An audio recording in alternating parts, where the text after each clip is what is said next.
श्री शिवाय नमस्तुभ्यम दोस्तों। जैसा कि दोस्तों आप सब जानते हो, कल है मंगलवार का दिन।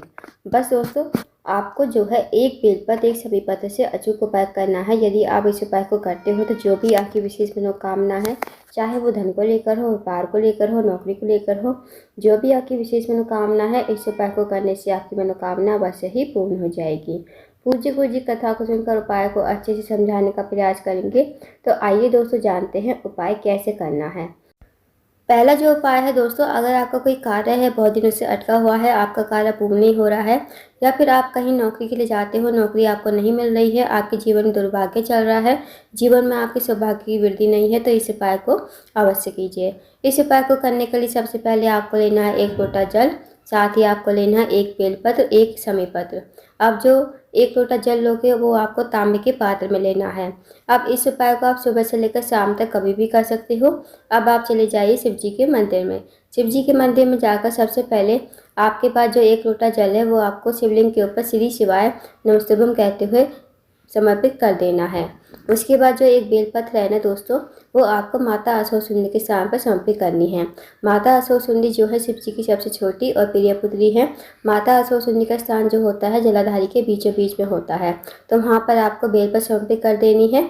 जब आप बेलपत्र समर्पित करोगे तो जो डंडी का मुख होगा बेलपत्र की, वो आपको जलाधारी की तरफ रखना है, जहाँ से जल नीचे बहकर गिरता है, और पत्ती का मुख आपको रखना है शिवलिंग की तरफ। तो इस तरह आप बेलपत्र चढ़ाएंगे। अब जो आपके पास समी पत्र है ना, वो आपको समी पत्र जो है शिवलिंग के ऊपर श्री शिवाय नमस्तुभ्यम कहते हो, और आपके मन की जो भी मनोकामना है, जो भी आपका कार्य अटका हुआ है, भगवान शिव से कहिए और इस समी पत्र को शिवलिंग के ऊपर समर्पित कर दीजिए। अब जो इसकी डंडी का मुख होगा वो आपको जलाधार की तरफ ही रखना है, जहाँ से जल नीचे बहकर गिरता है। इस तरह आपको समी पत्र चढ़ाना है। 2 मिनट आपको मंदिर में बैठना है, श्री शिवाय नमस्तुभ्यम का जाप करना है। उसके बाद आपको भगवान को प्रणाम करके विनती करके आपको अपने घर आ जाना है। तो दोस्तों, इस उपाय को अवश्य कीजिएगा। इस उपाय को करने से आपका जो भी कार्य अटका हुआ है, आपको नौकरी नहीं मिल पा रही है, तो आपके सारे कार्य पूर्ण हो जाएंगे। अब जानते हैं दोस्तों अगले उपाय के बारे में। अगला जो उपाय है दोस्तों, वह है विशेष मनोकामना पूर्ति के लिए। यदि आपकी कोई विशेष मनोकामना है, काफ़ी दिनों से पूरी नहीं हुई है, आपने कई प्रकार के व्रत नियम उपाय सब करके देख ली, फिर भी आपकी मनोकामना अधूरी ही पड़ी है, तो इस उपाय को अवश्य कीजिए। इस उपाय को करने के लिए आपको लेनी है 11 चने की दाल। अब जो आप 11 चने की दाल लोगे ना, वो खंडित नहीं होनी चाहिए, इस बात का ध्यान रखना। साथ ही दोस्तों, आपको लेना छोटा सा गुड़ का टुकड़ा और एक लोटा जल तांबे के पात्र में।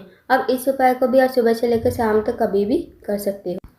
अब आप चले जाइए शिव जी के मंदिर में। शिव जी के मंदिर में जाकर सबसे पहले आपके पास जो चने की दाल है ना, वो आपको थोड़ी सी गीली कर लेनी है, और जो गुड़ का टुकड़ा है वो आपको लोटे के जल में ही डाल देना है। अब चने की दाल को आपको शिवलिंग के ऊपर श्री शिवाय नमस्तुभ्यम कहते हुए समर्पित कर देनी है। उसके बाद जो एक लोटा जल है वो आप अपने हाथ में लेना है, भगवान से प्रार्थना बोलनी है। जो भी आपकी मनोकामना है, चाहे वो धन को लेकर हो, व्यापार को लेकर हो, नौकरी को लेकर हो, जो भी आपकी मनोकामना है बड़ी से बड़ी, तो आप महादेव से बोलिए और इस लोटे के जल को श्री शिवाय नमस्तुभ्यम कहते हुए शिवलिंग के ऊपर समर्पित कर दीजिए।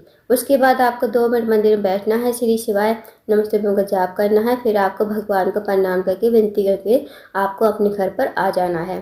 तो दोस्तों, बहुत ही अचूक और विशेष उपाय है, इस उपाय को भी करके देखिएगा। अब जानते हैं अगले उपाय के बारे में। दोस्तों, अगला जो उपाय है वो है रोग मुक्ति के लिए। यदि आपके घर में कोई व्यक्ति काफ़ी दिनों से बीमार पड़ा है, उसकी जो बीमारी है दूर होने का नाम नहीं ले रही है, तो आप इस उपाय को अवश्य कीजिए। इस उपाय को करने के लिए सबसे पहले आपको लेना है एक लोटा जल, साथ ही आपको लेनी है एक बेलपत्र। अब जो आप बेलपत्र लोगे ना, वो कहीं से कटी फटी खंडित नहीं होनी चाहिए, इस बात का ध्यान रखना। अब आपको चले जाना है शिव जी के मंदिर में। शिव जी के मंदिर में जाकर सबसे पहले आपको एक लोटा जल शिवलिंग के ऊपर श्री शिवाय नमस्तुभ्यम कहते हुए समर्पित कर देना है। उसके बाद जो आपके पास एक बेलपत्र है ना, वो आपको अपने सीधे हाथ में रखनी है, भगवान से प्रार्थना करनी उस रोगी व्यक्ति के लिए जो रोगी व्यक्ति आपके घर में काफ़ी दिनों से बीमार पड़ा है, उसका नाम लोगे, गोत्र बोलोगे और इस बेलपत्र को कुंदकेश्वर महादेव का नाम लेते हुए शिवलिंग के ऊपर समर्पित कर देना है। उसके बाद आपको 2 मिनट मंदिर में बैठना है, श्री शिवाय नमस्तुभ्यम का जाप करना है। अब जो दोस्तों आपने बेल पर चढ़ाई थी ना शिवलिंग के ऊपर, वो आपको महादेव से विनती करके औषधि के रूप में आपको अपने घर पर लेकर आनी है। इस बेलपत्र को घर पर लाकर उस रोगी व्यक्ति को खिलाना है जो रोगी व्यक्ति आपके घर में काफ़ी लंबे समय से बीमार पड़ा है। आपको कुंडकेश्वर महादेव का नाम लेते हुए इस बेलपत्र को चबा चबा कर खाने को कहना है। यकीन मानिए दोस्तों, यदि आप इस उपाय को कर लेते हो, जो भी उसकी रोग बीमारी होगी धीरे धीरे ठीक हो जाएगी। तो इस उपाय को भी अवश्य ही कीजिएगा। अब जानते हैं दोस्तों अगले उपाय के बारे में।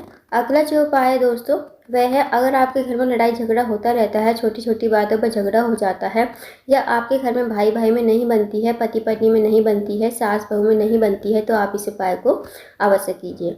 इस उपाय को करने के लिए सबसे पहले आपको लेना है 1 चम्मच घी, साथ ही आपको लेना है 1 लोटा जल। अब आपको चले जाना है शिव जी के मंदिर में। शिव जी के मंदिर में जाकर सबसे पहले आपको 1 लोटा जल श्री शिवाय नमस्तुभ्यम कहते हुए शिवलिंग के ऊपर समर्पित कर देना है।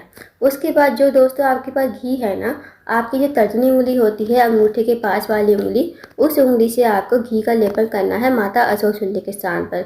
अब दोस्तों माता असौचुंडी जो है शिव जी की सबसे छोटी और प्रिय पुत्री है। माता असौचुंडी का स्थान जलाधारी के बीचों बीच में होता है, मोटी सी लाइन बनी होती है नाग देवता की तरह।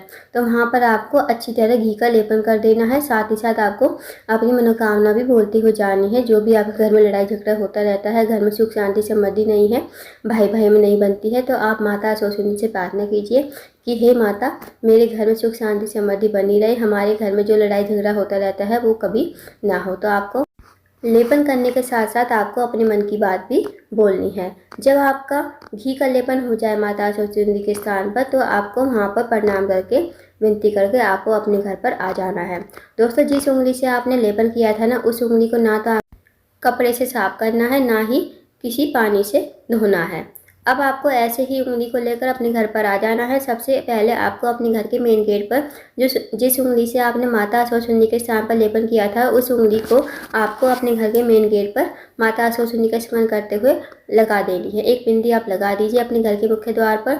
फिर आपको अंदर प्रवेश करना है। अब आपके घर में जितने भी रूम है ना, जितने भी कमरे हैं, सब कमरों के बाहर आपको एक एक बिंदी माता असौचुंडी का स्मरण करते हुए आपको लगा देनी है।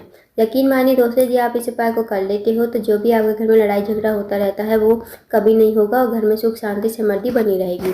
तो दोस्तों ये थे कुछ विशेष उपाय जो आपको मंगलवार के दिन करने हैं। इन उपाय को अवश्य कीजिएगा। अगर आपको जानकारी पसंद आई हो, वीडियो को लाइक करना, शेयर करना, चैनल को जरूर सब्सक्राइब करना, कमेंट बॉक्स में श्री शिवाय नमस्तुभ्यम हर हर महादेव जरूर लिखना।